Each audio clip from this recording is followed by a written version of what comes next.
Bienvenue à toutes et tous. Donc la conférence de ce soir, c'est la troisième et dernière conférence de notre cycle Institutions et violences, en quoi le système clérical instrumentalise la théologie et l'écriture.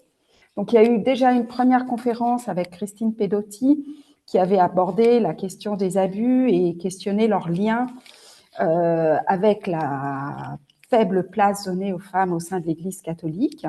On a eu une deuxième conférence avec Jean-Louis Schlegel qui, après un bref rappel historique, a souligné les difficultés rencontrées par l'Église catholique et les nécessités d'un changement profond. Et aujourd'hui, pour cette troisième et dernière conférence, nous avons vraiment le plaisir d'accueillir Valérie Duval-Poujol, qui abordera une problématique très vive, très importante, qui touche profondément une association féministe comme Magdala, qui est la question des violences conjugales en milieu chrétien. Et bien sûr aussi la question de l'accompagnement des victimes.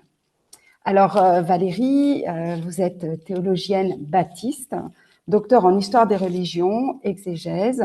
Vous êtes également vice-présidente de la Fédération protestante de France et très engagée vis-à-vis des femmes. Vous êtes aussi fait un gros travail de traduction, puisque vous avez coordonné la révision de la Bible en français courant, qui a donné l'édition de la Bible nouvelle français courant en 2019, et vous parlez très bien des traductions parfois erronées. Dans votre dernier livre, par exemple, la Bible est-elle sexiste dont on ne peut que recommander la lecture. Ce soir, votre venue est en lien avec votre très fort engagement vis-à-vis des violences conjugales, en particulier en milieu chrétien, et un engagement aussi pour un accompagnement des victimes. Vous avez écrit plusieurs ouvrages à ce propos. Vous êtes aussi présidente de l'association Une place pour elles, et vous donnez évidemment de nombreuses conférences pour qu'on avance sur cette question. Et donc ce soir, nous allons vous écouter avec beaucoup d'impatience. Enfin, nous sommes impatients de vous écouter et nous vous laissons la parole. Voilà. Merci Stéphanie, merci beaucoup. Bonsoir à chacune et à chacun, à ceux qui sont en groupe, à ceux qui sont devant leur écran, hommes, femmes, soyez vraiment toutes et tous bienvenus pour ce sujet important. Je remercie vraiment beaucoup les organisatrices d'avoir l'audace, mais on sait qu'à Magdala, il y a de l'audace, d'avoir l'audace du coup d'aborder ce sujet. Mais alors pour commencer, comme c'est l'éléphant au milieu de la pièce, c'est-à-dire que c'est un phénomène très important mais tabou, on va commencer par un questionnaire, un quiz. Donc, affûtez vos doigts. Vous allez pouvoir mettre les réponses dans le chat. Je vous laisserai quelques secondes et puis je donnerai à chaque fois la bonne réponse pour que simplement ensemble on puisse prendre l'ampleur, si vous voulez. Pourquoi vous avez bien fait de venir ce soir? Parce qu'en effet, c'est un phénomène grave qui touche vraiment beaucoup de personnes. Donc, j'ai préparé aussi un PowerPoint pour que ce soit encore plus facile là du coup pour vous poursuivre les différentes questions. Alors du coup, quelques statistiques. Je vais vous poser 11 questions, 11 affirmations, et vous mettez dans le chat, là, du coup, ce que vous pensez. Et voici la première. En France, on parle bien de chez nous, là, dans notre pays. Je sais qu'on a des amis d'ailleurs, les chiffres sont à peu près les mêmes en Europe. J'ai vu qu'on avait des gens d'Italie ou de Londres. Mais en France, combien de femmes étant en couple vivent dans un contexte actuel de violence conjugale? Une femme sur deux, une femme sur sept, une femme sur 50. Allez, je vous laisse quelques secondes là du coup là dans le chat pour mettre ce que vous pensez. À votre avis là du coup, c'est une sur deux, c'est une sur sept ou une sur 50. On va voir si vous êtes plutôt des optimistes, des pessimistes. Voilà, vous mettez dans le chat ce que vous pensez. Puis si vous savez pas, vous attendez la réponse. On va voir ça ensemble. Alors une sur 50, ce serait formidable, mais on serait pas là en fait. Une sur deux, alors là, ce serait absolument terrible. Donc oui, on est dans le juste milieu. On est à une sur sept, d'accord. Donc on est à une sur sept dans notre pays. Ça fait 14% des Françaises.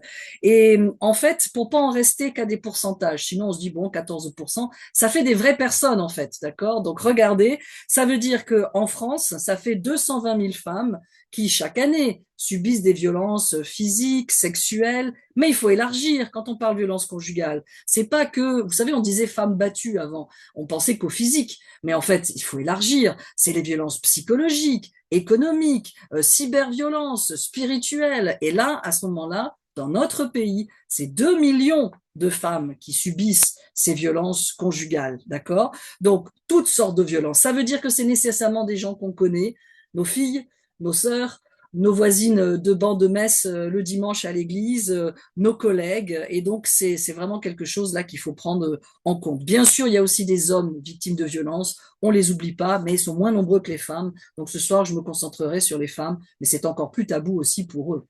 Allez, deuxième question. À vous de travailler. En France, une femme meurt à cause de la violence de son conjoint, de son compagnon, de son ex, tous les 2 jours, toutes les 2 semaines, tous les 6 mois, en fait, du coup. Hein. Alors, qu'est-ce que vous dites? C'est tous les 2 jours, tous les 2 semaines ou tous les 6 mois? Et on appelle ça un féminicide. Oui, je vois que ça répond. Ça répond bien. Bah, vous êtes très fort. Mais oui, c'est tous les 2 jours. Hein. Tous les 2 jours et demi, on a en France un féminicide, une femme tuée donc par son conjoint ou son ex. C'est souvent quand elle essaye de partir, hein, qui va essayer du coup là de la tuer. Et les chiffres sont à peu près les mêmes en Europe. Hein. On est évidemment, il y a d'autres pays. Moi, je travaille beaucoup à l'international. Au Mexique, on est à 7 femmes par jour, par exemple. Hein. Donc voilà, on se rend compte là du drame que ça représente. Alors, question suivante. Dans le monde, maintenant, on élargit. Une femme meurt assassinée par son compagnon ou un membre de la famille très proche. Qu'est-ce que ça donne du coup? Là, on était en France, c'est toutes les 6 heures, tous les jours ou toutes les 48 heures. Ce sont des chiffres de l'ONU, là, du coup. Hein. Une femme meurt, du coup, toutes les 6 heures, tous les jours, toutes les 48 heures. Ouais, tous les jours, ce serait bien, hein, mais non, c'est le pire. C'est pratiquement toujours le pire. Là, c'est toutes les 6 heures. Ça veut dire que l'endroit le plus dangereux au monde pour une femme, c'est chez elle. On pense toujours au parking obscur et ça arrive aussi, mais en fait, l'endroit le plus dangereux pour un certain nombre de nos sœurs en humanité, c'est quand elles rentrent chez elles, en fait. Hein. Et si vous élargissez aussi aux petites filles, il y a la violence intrafamiliale, pas que conjugale, alors c'est toutes les 11 minutes qu'une femme, une petite fille meurt dans les mains d'un partenaire intime ou d'un membre de sa famille. Donc depuis qu'on a commencé, on a déjà perdu 2 de nos sœurs en humanité ici. Alors maintenant, on va aborder la difficile question du viol conjugal. Depuis quand c'est considéré comme un crime? Un facteur aggravant, si vous voulez. 1968, 1992 ou 2010, du coup. Hein 1968, 1992 ou 2010. C'est plus difficile. Hein une femme a été violentée par son mari sexuellement, elle va au commissariat et pendant des siècles, on lui répondait, mais madame, c'est votre mari. Et donc, on ne pouvait pas porter plainte contre son mari ici. Hein. Alors, vous avez mis, oui, oui, c'est plus partagé, mais c'est bien 92. C'est 92 en France. Le premier mari condamné, là, du coup, ça va être 1992. Et dans la majorité des pays dans le monde, il n'y a pas de loi. Monsieur a tous les droits, d'accord hein. Donc, on fait partie des pays où il y a une loi ici. Hein. La suivante, on est toujours dans la violence sexuelle qui est très tabou. En France, combien de femmes se font imposer des relations sexuelles par leur conjoint, par leur conjoint. Une femme sur 4, une femme sur 6, une femme sur 10 ici. Par son conjoint. Une femme sur 4, une femme sur 6, une femme sur 10. Ben oui, là aussi, c'est 1 sur 4. Ça, c'est les chiffres de l'OMS ici, hein, en France, d'accord. Et une large enquête, c'est des assos féministes, hein, comme Magdala, qui mènent ces enquêtes. Du coup, là, c'était plus de 100 000 personnes interrogées, donc ça faisait beaucoup de valeur, cette enquête-là. Et elle a révélé que pour une femme sur 6 dans notre pays, le tout premier rapport sexuel n'avait pas été vraiment consenti ou désiré. Donc ça, c'est des chiffres quand même tout à fait importants ici. Hein. On pourrait parler des mariages forcés, c'est moins la réalité dans notre pays, mais à l'international, il y a augmentation des mariages forcés, et ça veut dire violence conjugale à vie aussi. Hein. Alors là, la prochaine, soyez bien présente. Attention, puisqu'on parle dans votre cycle de conférence entre le lien entre l'institution et la violence. Alors maintenant, on va arriver chez nous. Il y a aussi des victimes de violences conjugales parmi les chrétiennes. Pardon pour la coquille. Il y a aussi des victimes de violences conjugales parmi les chrétiennes? Non, aucune. On vit tous l'évangile. Oui, une chrétienne sur 10. Oui, une chrétienne sur 4. Il y a ce qu'on aimerait et il y a la réalité, hein, d'accord? Alors là, vous êtes partagés, hein, 1 sur 10, 1 sur 4, 1 sur 10, 1 sur 4. Bon, personne ne répond aucune. Merci. Si vous êtes là, c'est que vous avez bien conscience que oui, ça existe aussi dans les milieux bien chrétiens, d'accord? Et malheureusement, on est en effet à 1 sur 4.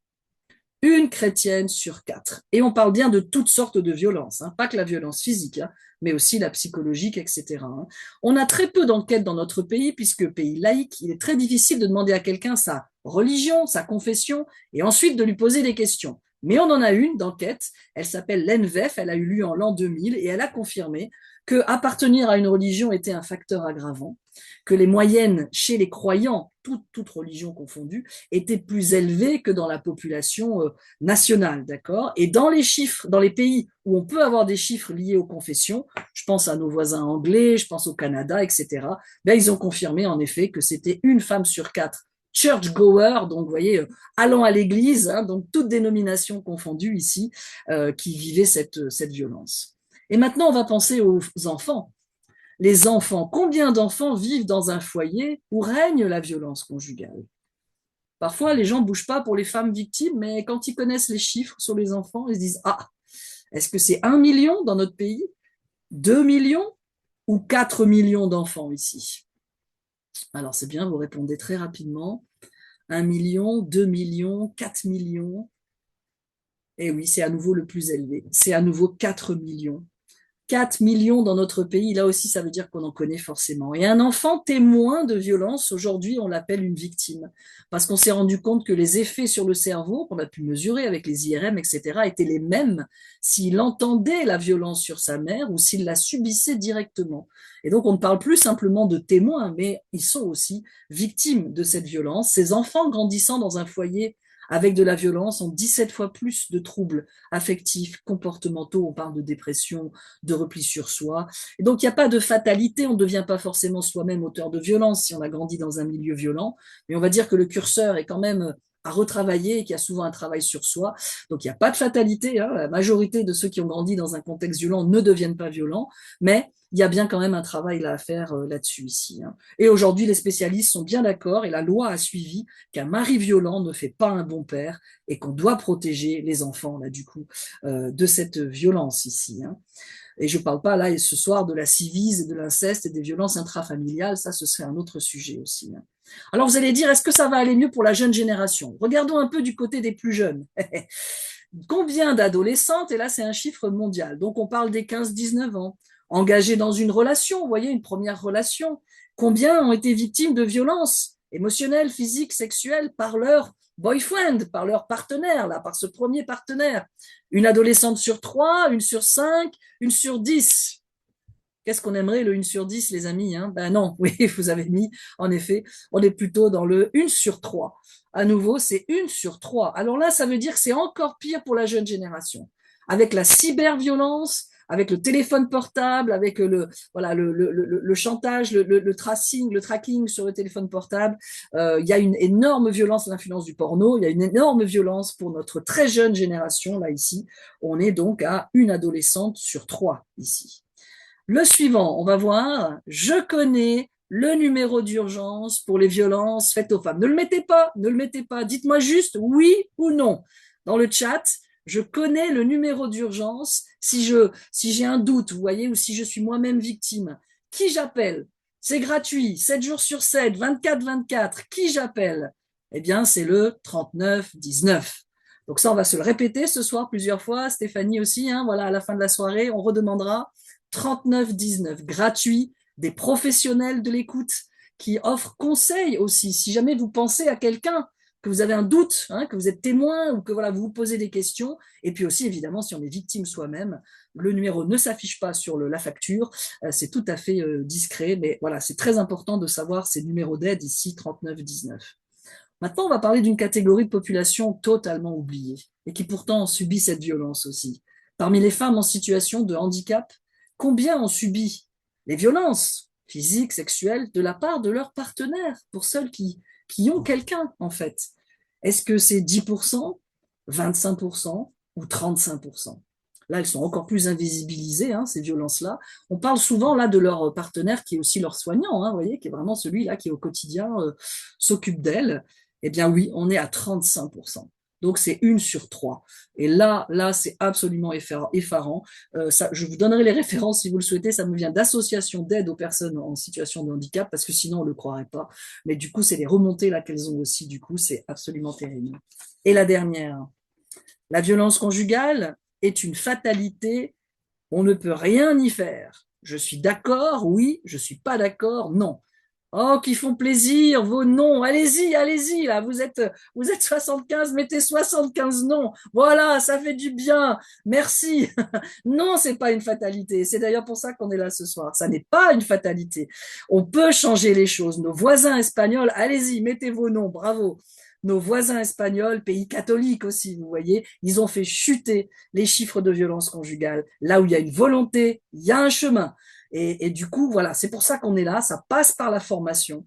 Et c'est ce qu'on va faire ce soir, du coup, ici. Hein. Alors, ce panorama peut être, bravo, regardez combien vous avez de bonnes réponses sur les 11. Voilà, je ne sais pas s'il y en a qui ont 11 sur 11, hein, qui nous le disent dans le chat, bravo. Deux ou trois, c'est pas mal, hein, déjà, c'est un bon début. Voilà. En fait, si vous n'avez pas les réponses, bah, c'est que c'est tabou. C'est simplement parce qu'on n'en parle pas encore beaucoup. Et si vous aviez déjà beaucoup de bonnes réponses, ben bravo, c'est que vous vous êtes bien informé sur le sujet. Voilà, donc comptez un peu là sur les 11, combien vous en avez. En fait, peut-être que ce panorama n'est pas très réjouissant, mais la présence de chrétiens avec de tels comportements ne devrait pas nous étonner. Rien de nouveau sous le soleil, dit l'Ecclésiaste. Paul lui-même envisage ce scénario, on est en 1 Corinthiens 5. Je voulais vous dire de ne pas avoir de contact avec quelqu'un qui, tout en se donnant le nom de chrétien, vivrait dans la débauche, serait envieux, adorateur d'idoles, calomniateur, ivrogne ou voleur. Ce dernier mot-là m'intéresse en grec arpax ici, c'est le rapace, comme le loup féroce. Vous voyez, c'est pas le voleur habituel, hein, voilà, le kleptès là, c'est pas le voleur habituel. Non, là, il se caractérise par un esprit violent. Il se contente pas de voler, mais il maltraite son semblable. Et Jésus va employer le même mot quand il dénonce les faux prophètes. Prenez garde aux faux prophètes. Ils viennent à vous déguisés en moutons, mais au-dedans, ce sont des loups féroces. C'est le même mot. Et vous voyez que Jésus, du coup Paul, hein, du coup, ou Jésus, ne sont pas naïfs. Ils savent qu'il y a dans les églises, dans les foyers bien chrétiens en apparence, des loups féroces et qui sont au milieu de la bergerie. Mais nous, ce qu'on va voir ce soir, c'est comment on a ouvert les portes de la bergerie. Voilà. Et comment malheureusement le système, l'institution, l'instrumentalisation des textes a pu aussi du coup faciliter le travail des loups. Quelles sont les spécificités de la violence conjugale version chrétienne? En fait, ça ne veut pas dire qu'il y a une façon chrétienne d'être violent envers sa femme, c'est pas ça. Là, qu'est-ce qui fait que c'est encore plus difficile pour une victime de nos milieux chrétiens de le dire, de s'en sortir, d'accord? Des facteurs propres à nos milieux chrétiens, là, ici. Alors, certains facteurs sont communs à tous les chrétiens, d'autres plus spécifiques peut-être à telle branche du christianisme, je le préciserai, mais en général, on partage là du coup malheureusement ces facteurs aggravants. Et le premier, bah, vous pouvez vous en douter, l'enseignement sur la soumission de la femme. Dans certains milieux, cet enseignement sur la soumission de la femme a été comme un terreau favorable à cette violence. Si depuis toute petite, la jeune fille, la petite fille a appris que l'homme est le chef de la femme, qu'elle doit lui obéir, que, bah, évidemment, ça va lui poser des problèmes pour oser poser des limites à son époux. C'est pas concevable. Et c'est avec cette compréhension abusive là de la soumission qu'elle va être dans le renoncement, l'acceptation de la violence par ce mari chef du couple, chef du foyer, chef de la femme, obéissance à ses ordres, à ses désirs, à ses interdits, à ses demandes jusqu'au viol conjugal répété, ça voudra dire. Et là, on va utiliser des versets bibliques pour ça.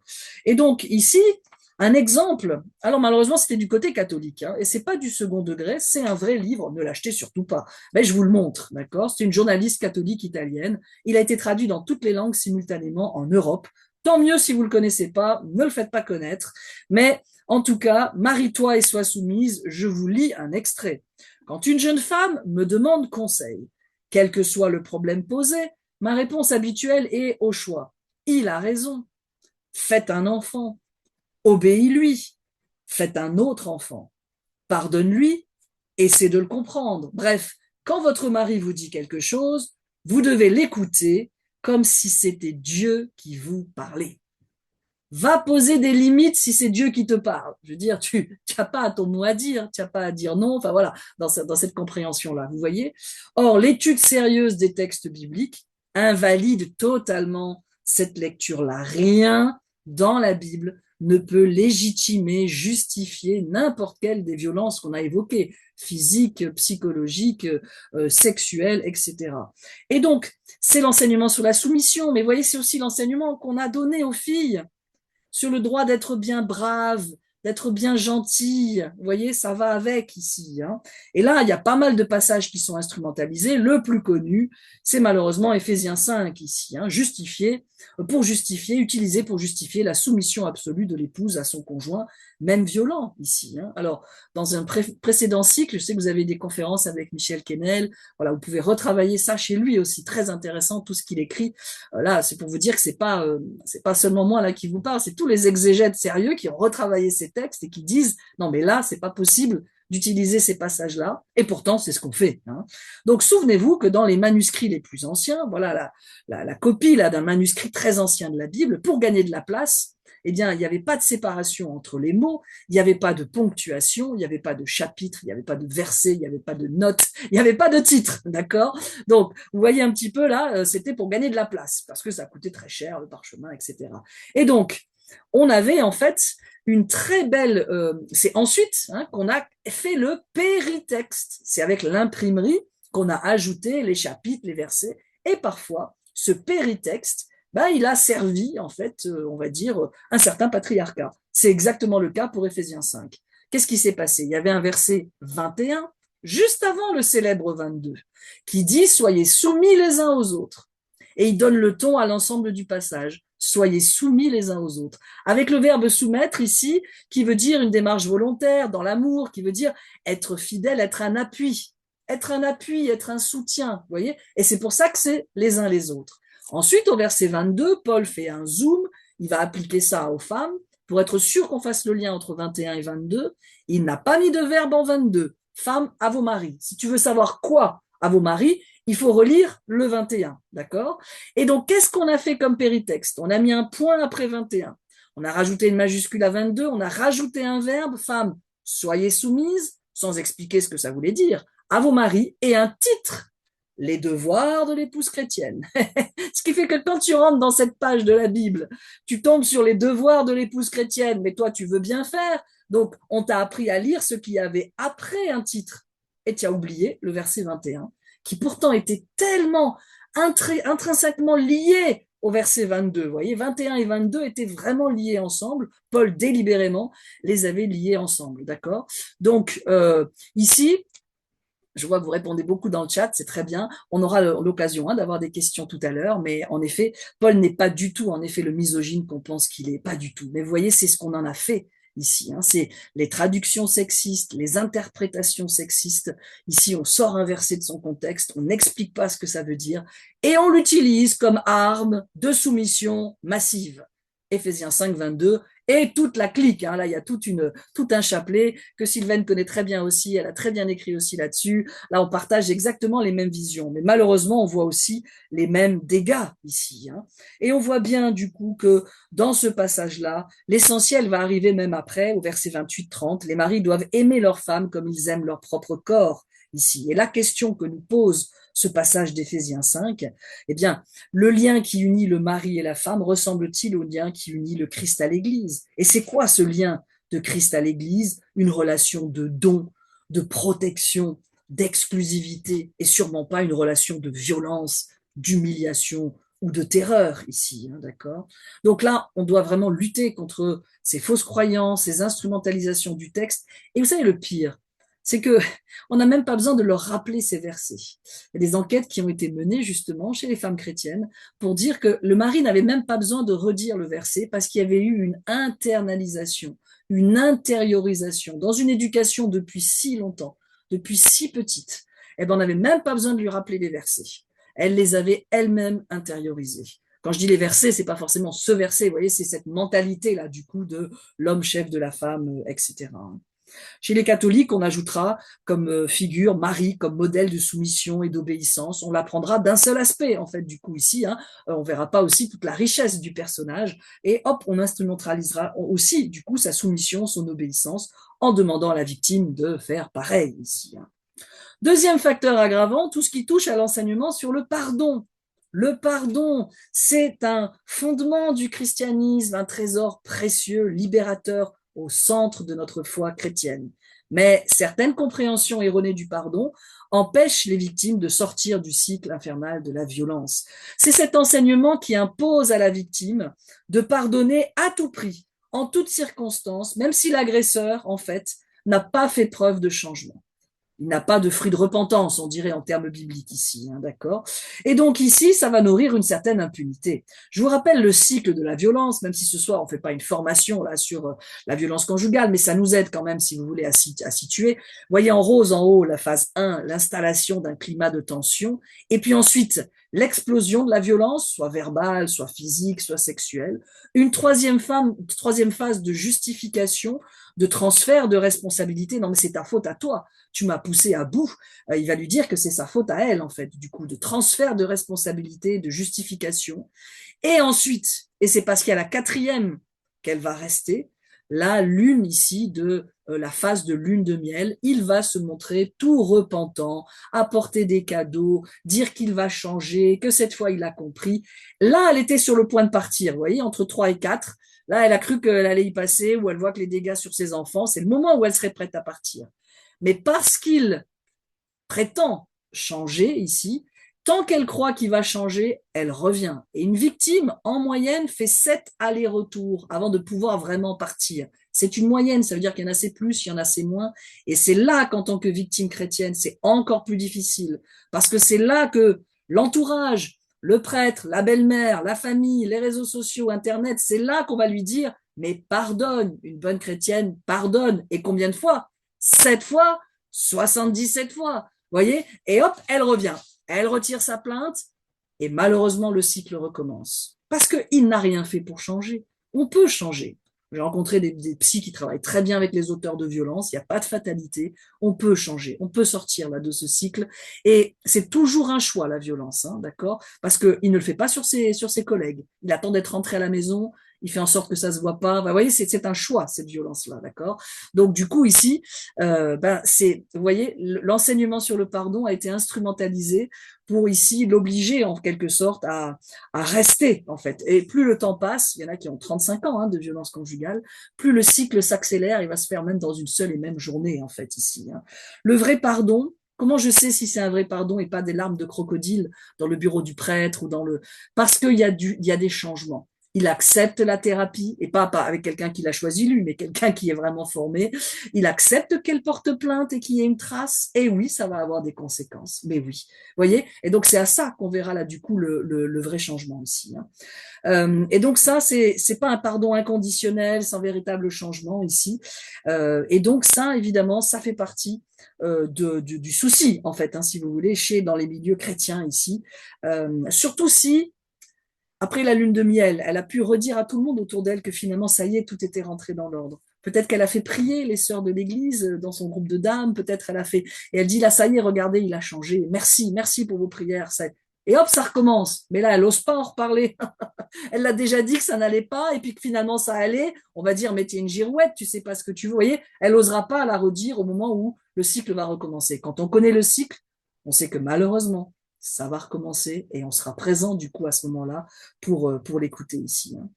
Autre facteur aggravant, du coup, la valorisation du couple et de la famille. C'est très beau, le couple, la famille. C'est une très belle chose, un cadeau de Dieu. Mais le problème, c'est quand on a placé le couple, la famille sur un piédestal avec des conséquences. La tendance, la tentation à vouloir sauver le couple à tout prix, et pas chacun des individus. La vie de chacun compte moins que le couple, l'institution couple ici. Et ça, c'est parfois dans l'accompagnement, aussi à la préparation au mariage, hein, que ça se voit ici. Hein, d'accord. Le couple, on le met comme valeur, entité absolue ici. Hein. On va rechigner à voir le divorce, la séparation comme une option. On va lui dire de porter sa croix et qu'à force d'amour et de prière, elle va réussir à le faire changer. C'est à elle de faire plus d'efforts et d'être plus. Elle est quand même pas si facile non plus. Et le mariage, c'est pour le meilleur et pour le pire. Ça, c'est pas un verset biblique, hein, les amis. Hein. C'est dans aucun magistère, hein, d'accord. Non, non. C'est surtout si c'est dans le pire qu'il est le meilleur. Vous voyez, hein, vous notez l'ironie quand même, hein, d'accord. Et là, ça se résume par un slogan qu'on entend beaucoup dans les milieux catholiques ou autres. Hein, une bonne chrétienne ne divorce pas. Voilà. Là, ici, moi, je sors d'une formation avec la conférence des évêques pour les acteurs de pastoral familiale. Et il y avait avec moi une théologienne moraliste, Orane de Montor, qui rappelait que même en catholicisme, on ne demande pas à une victime de rester à tout prix. Et là, on célèbre les 10 ans d'Amoris Laetitia, qui a fait beaucoup de bien aussi sur ce sujet-là ici. Très beau texte là sur ce sujet. Et donc, pour vous dire que même en milieu catholique où le mariage est un sacrement, il n'y a pas cet absolutisme-là, du coup, pour une victime violence, pour une femme victime, une épouse victime de violence conjugale, en fait, ici. Hein. Alors parfois, c'est la famille qu'on demande de sauver à tout prix en disant ce sera mieux pour les enfants que tu restes, mais pas du tout. Aujourd'hui, je vous l'ai dit, on connaît les conséquences sur les enfants et donc on sait que c'est préférable pour eux de ne pas grandir dans ce contexte de violence, en fait. Hein. Un homme violent ne fait pas un bon père ici. On va aussi idéaliser la famille ou le couple. Là, c'est quand on a une vision un peu bisounours. Allez, petite maison dans la prairie. Vous vous souvenez de la petite maison dans la prairie avec Charles Ingalls et tout ça? Il y en a qui n'étaient pas nés, mais voilà, hein, la petite maison dans la prairie, ça nous a tous marqués ici. Ben ici, voilà, c'est une vision un peu à l'eau de rose sur le fait que ça n'existe pas dans nos milieux, hein, et donc on ne s'y prépare pas ici. Hein, on ne prépare pas les futurs couples à cette réalité-là ici. Hein. Oui, ça ne nous rajeunit pas, hein, vous avez raison. Hein. Mais vous voyez, dans les préparations au mariage, moi j'ai fait le tour de la plupart des manuels, dans la plupart des dénominations, pas un mot sur les violences conjugales. Il faudrait qu'il y ait au moins une des séances qui soit avec chacun individuellement et pas les deux. Vous voyez, où on peut poser certaines choses et dire certaines choses. Parce que la violence conjugale n'est pas un conflit de couple.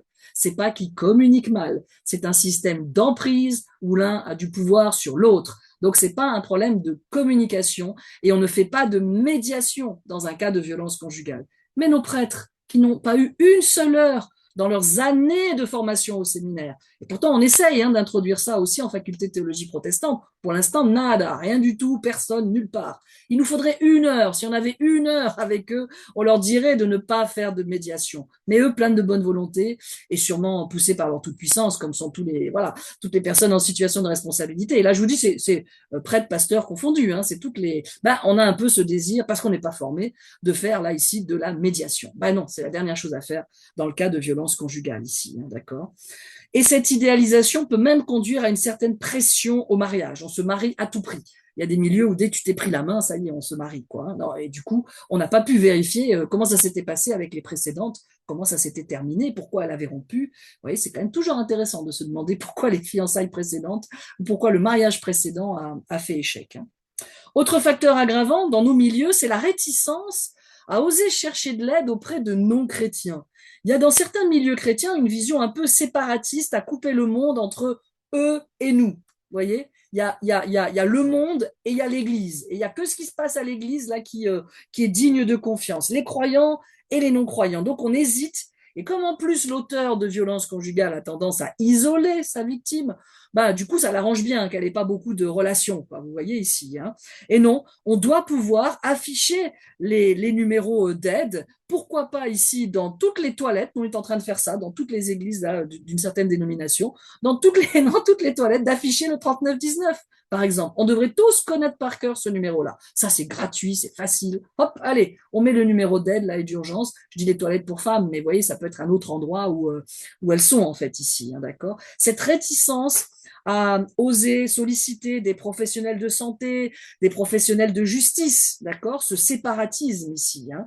Parfois, ça peut être une culture du silence aussi, avec l'idée que c'est en famille qu'on lave son linge sale. Qu'est-ce que tu vas aller dire ça à des non-chrétiens? Ça, on l'a beaucoup entendu dans la crise des violences sexuelles, d'accord. Mais on le retrouve aussi là pour les violences conjugales. On va gérer ça entre nous, je vais lui parler, il va se calmer, il recommencera pas, mais en fait, il se calme le temps que le nouveau cycle recommence. En fait, vous voyez.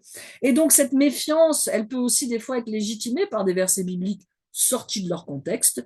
C'est le cas de ce 1 Corinthiens 6, quand Paul dit « Comment osez-vous demander justice à des juges païens ?» Et là, on va dire à notre bonne chrétienne qu'il ne faut pas aller vers les juges païens. Ça va se résoudre entre nous. Ne va pas porter plainte. Retire ta plainte contre ton mari, ici, vous voyez. Ce serait un contre-témoignage de recourir à la justice humaine. Mais attention, dans ce passage-là, il faut se remettre toujours dans l'époque. Il ne faut pas prendre un texte hors de son contexte, sinon vous en faites un prétexte. D'accord? Ici, il y avait une juridiction spéciale pour les synagogues et du coup les premières églises, le droit le droit que l'Empire romain avait donné, du coup, de pouvoir gérer les petites affaires courantes, les litiges des affaires courantes. Mais dès que c'était des cas sérieux, on allait devant le procès avec le droit romain. Vous voyez, quand Paul lui-même il est attaqué, d'accord. Il dit moi là on règle pas ça entre deux portes. Hein. Je suis citoyen romain, j'ai des droits et il veut un vrai procès où il a le droit d'être défendu, de donner son témoignage. Vous voyez, le même Paul qui dit ce verset-là ici. Donc attention à l'instrumentalisation de ce passage. Il n'y a aucun interdit pour une femme chrétienne d'aller du coup porter plainte. On a la chance d'être dans un pays où il y a des lois et elles sont plutôt bien faites. On est plutôt dans les pays les plus en avance du coup, avec aussi celle qui vient d'arriver là sur le consentement, etc. Et la fin du devoir conjugal. On fait partie des pays en avance. Donc profitons de ces droits. C'est pas parfait la justice humaine, elle est pas parfaite. Il faut se faire accompagner par des associations de victimes. On va jamais tout seul porter plainte ou voilà. Hein. Il faut toujours se faire accompagner par quelqu'un qui connaît le système. Mais n'empêche ici, attention à ces versets là du coup qui sont instrumentalisés et puisque c'est votre thème et quand l'institution le reprend en fait aussi du coup, hein, reprend à son compte cette instrumentalisation ici, hein, d'accord. Une des formes que prend ce séparatisme, c'est le déni. Ah, mais la violence conjugale n'existe pas chez nous. Vous voyez, du coup, puisqu'on est, nous, l'Église, les purs, les saints, vous voyez, ça n'existe pas chez nous. Et ça, on l'a eu beaucoup sur les violences sexuelles aussi, la crise des abus. Ça n'aide pas les victimes si on ne pense pas que c'est possible. Et c'est une réalité possible. Et du coup, bah, quand on le sait, on est davantage prêt à l'écouter. Le juge Durand, le président de la Civis, la commission sur l'inceste, il est venu nous faire une formation pour tous les responsables de culte. Donc responsables de l'islam, du judaïsme, du catholicisme, du protestantisme, etc. Et il nous a dit, vous savez, c'est pas la parole qui a besoin d'être libérée. Les victimes, elles demandent que ça, hein, même si elles sont terrorisées. C'est l'écoute qui doit être libérée. C'est à nous, là, de nous former, de nous préparer pour pouvoir libérer l'écoute, c'est-à-dire que nous, on soit prêts à écouter, du coup, là. Mais si la victime, si on a collectivement cru que ça n'existe pas chez nous, on ne sera pas prêt à entendre la victime, en fait, ici, hein, d'accord? Donc ça, c'est un facteur. Un facteur que j'ai rencontré plus en milieu catho pour le coup, hein, mais bon, vous n'en avez pas le monopole. Une certaine glorification de la souffrance, en fait, ici. Hein. La souffrance vue comme positive et que la femme victime de violence endure son malheur parce que un bien finira bien par ressortir de ce mal, ici. Hein. Elle finira par gagner son époux, par exemple, s'il n'est pas chrétien, etc. Donc, on retrouve là cette glorification de la souffrance ici. Et puis, ça, je l'ai beaucoup rencontré en christianisme historique classique, par exemple, luthéro-réformé, la survalorisation du concept de vie privée. Quand il y a une présomption de violence conjugale, on va se dire, après tout, ça ne me regarde pas. Qu'est-ce que je sais de ce qui se passe? De quoi je me mêle? Hein, voilà. Peut-être qu'elle n'est pas facile, et puis quand même, lui, il est bien utile là dans le conseil de l'Église. Enfin voilà, une survalorisation du concept de vie privée, ça ne me regarde pas. La foi, c'est ce qui se passe le dimanche matin à l'église, le reste ne me concerne pas, ce qui se passe dans la chambre à coucher, ce qui se passe derrière la porte. Vous voyez, on veut pas donner l'impression de faire la morale, on veut pas, voilà. Du coup, on va se taire. Et malheureusement, le silence fait le parti, là, en fait, de l'agresseur. C'est tout à fait son intérêt. Le fait de ne rien dire, ça va tout à fait dans son sens ici, hein, d'accord? Parfois, je vous le disais, on commence à bouger quand c'est les enfants qui sont touchés. Et donc, c'est pour ça qu'il faut parler aussi des victimes, des témoignages d'enfants qui ont grandi. Donc, pas de neutralité bienveillante. Ça n'existe pas, la neutralité bienveillante. Si tu t'en mêles pas, c'est que tu as choisi ton camp, en fait, du coup. Hein, ici, pas de neutralité bienveillante. Le suivant, le consentement. Le consentement, ça a été un magnifique apport de l'Église à la société. C'est le legs du judéo-christianisme de dire, bah, il faut qu'il y ait un consentement pour se marier. Vous voyez, il faut que la mariée, elle dise oui. C'était pas le cas avant, d'accord? Mais le revers, c'est qu'on a réduit le consentement à la célébration du mariage, au oui du jour du mariage. Et donc, elle a dit oui à vie. Si elle a dit oui le jour du mariage, elle a dit oui à vie. Et non, c'est chaque jour, en tout cas dans le domaine sexuel, qu'il y a un oui aussi. Et là, il n'y a pas de devoir conjugal dans la Bible et dans les foyers chrétiens. Et ça, il faut le dire, parce que ça, dans nos milieux, c'est encore très tenace. Et même dans notre société. Je vous ai mis là l'ouvrage poignant de Gisèle Pellicot, on en parlait avec Sylvaine, et la joie de vivre. Bon, vous connaissez l'enfer qu'elle a vécu avec cette soumission chimique, hein, où elle a été violée par une cinquantaine de bonhommes. Et les gars, ils voyaient bien qu'elle dormait, qu'elle ronfle, hein, les vidéos l'ont montré, hein. Eh ben, ils ont dit comme défense, ah, mais son mari nous avait donné la permission. Son mari nous avait donné, donc il n'y avait pas son consentement à elle, mais puisque le mari l'avait donné. Vous voyez la société là dans laquelle on est. Donc, on doit vraiment travailler cette question du consentement, en fait, ici. Hein. Et donc, je vous disais, pas de devoir conjugal dans la Bible. Il y a un passage formidable là-dessus. C'est 1 Corinthiens 7, et c'est pourtant celui-là qui est parfois instrumentalisé, où Paul va développer une symétrie parfaite dans ce qu'il demande à l'homme et dans ce qu'il demande à la femme ici, hein, d'accord? Une symétrie parfaite. Et il nous montre par cette symétrie parfaite que dans le domaine de la sexualité, il y a un projet commun, une réciprocité. Aucun ne peut décider tout seul de la conduite à adopter. Il doit tenir compte de l'autre. Et cette réciprocité est révolutionnaire pour l'époque, vous voyez, elle a tout à fait son actualité, ça n'existe pas, le devoir conjugal ici. Hein. Autre facteur, du coup, ici, c'est le manque d'éducation sexuelle. Eh ben oui, le manque d'éducation sexuelle. Là, je suis l'étude récente d'un pasteur sexologue, André Letzel, il va bientôt pouvoir la publier. Il a révélé le lien entre le manque d'éducation sexuelle à la maison, dans la famille ou à l'église. Je ne vous parle pas à 3 ans, là, mais je parle voilà, avec les groupes de jeunes, avec les aumôneries universitaires, avec voilà, les ados, etc. Eh bien, on ne parle pas sexualité, du coup, et donc il a fait un lien entre manque d'éducation sexuelle et agression sexuelle, notamment violence sexuelle conjugale. Pourquoi? Parce que le fait de ne pas parler sexualité, de ne pas parler d'éducation sexuelle, a fait qu'on a fait des oies blanches.